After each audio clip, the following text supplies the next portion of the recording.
सरकार निरंकुश होने और लोकतंत्र खात्मे की ओर बढ़ रहा है। हमारे साथ जुड़ चुके हैं एटक के राष्ट्रीय सचिव सुकुमार दामले जी, आपका भी स्वागत है, अभिनंदन है। हम चलेंगे अपने अपने राजनीति विज्ञान के प्रोफेसर सतीश कुमार राय जी के पास।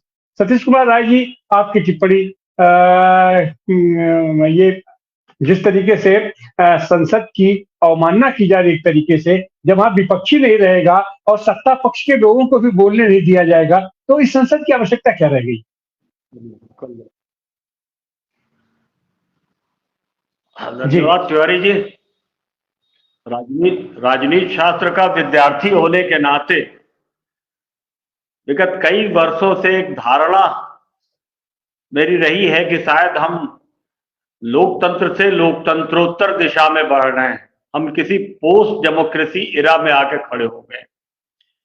पोस्ट डेमोक्रेसी इरा से आशय मेरा है कि जिसमें लोकतंत्र की, संविधान की संस्थाएं तो खड़ी रहती है, लेकिन लोकतंत्र तिल तिल करके मरता चला जाता है। आज जो संसद, इस सप्ताह जो संसद की स्थिति बनी, उससे इसी धारणा पर मुहर लगती।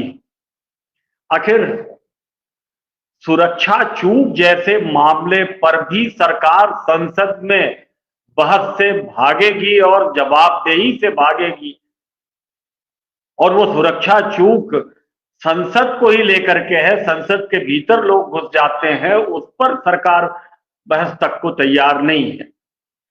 आपको याद होगा कि संसद के बाहर कुछ डस्टबिन्स में धमाके हुए थे, कोई हताहत नहीं हुआ था, लेकिन शाम तक एक गृह मंत्री का त्यागपत्र हो गया था।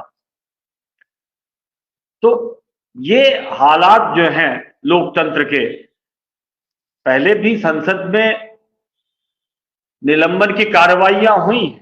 मेरे ख्याल में 1962 से इस तरह के दृष्टांत मिलते हैं, लेकिन जो दृष्टांत आज कायम हुआ है ये अभूतपूर्व है। गोडे मुराहारी जी मेरे ख्याल में सबसे पहले 1962 में राज्यसभा से निलंबित हुए थे। 1966 में वो दूसरी बार निलंबित हुए थे, उसके साथ राजनारायण जी भी निलंबित हुए थे। राजनारायण जी बाद में 1971 में भी उनका निलंबन हुआ था। तो छिटपुट निलंबन की घटनाएं होती थी, लेकिन मार्च 1989 में पहली बार एक मुश्त 63 सांसद लोकसभा से निकाले गए थे, जब इंदिरा गांधी की हत्या की जो जांच रिपोर्ट थी आयोग की, उसे सदन के पटल पे रखने की मांग की जा रही थी और सरकार उसे रखने को तैयार नहीं थी। तो आज जिस तरह के हालात पैदा हो गए हैं कि सुरक्षा चूक जैसे गंभीर विषय पर भी सरकार बहस के लिए तैयार नहीं है। केवल सुरक्षा चूक ही नहीं, इससे पहले अगर आप झांक करके पिछले दिनों में संसद की कार्रवाई जिस तरह से चलती रही है, जैसा अभी बात हो रही थी कि प्रधानमंत्री और गृह मंत्री संसद के बाहर महत्वपूर्ण मसलों पर बयान देते हैं, सुरक्षा चूक के मसले पर भी संसद के बाहर देर से सही लेकिन बोलते हैं, संसद में इस मसले पर बोलने को तैयार नहीं है। तो आखिर संसद बनी किस लिए है? संसद का औचित्य क्या है? लोकतंत्र जिस मुकाम पर आके खड़ा हो गया है, संसद के औचित्य पर ही सवालिया निशान का साया खड़ा हो गया है। कड़वा घूंट पी करके सही, लेकिन विपक्ष इससे महत्वपूर्ण मसले पर अगर जिद पर अड़ा हुआ है कि नहीं, इस पर बहस करिए और इस पर गृह मंत्री कम से कम जवाब दें। प्रधानमंत्री बोले और अच्छा है, लेकिन कम से कम गृह मंत्री तो जवाब दें, लेकिन इसके लिए सरकार तैयार नहीं है। तो ये अत्यंत दुर्भाग्यपूर्ण स्थिति है।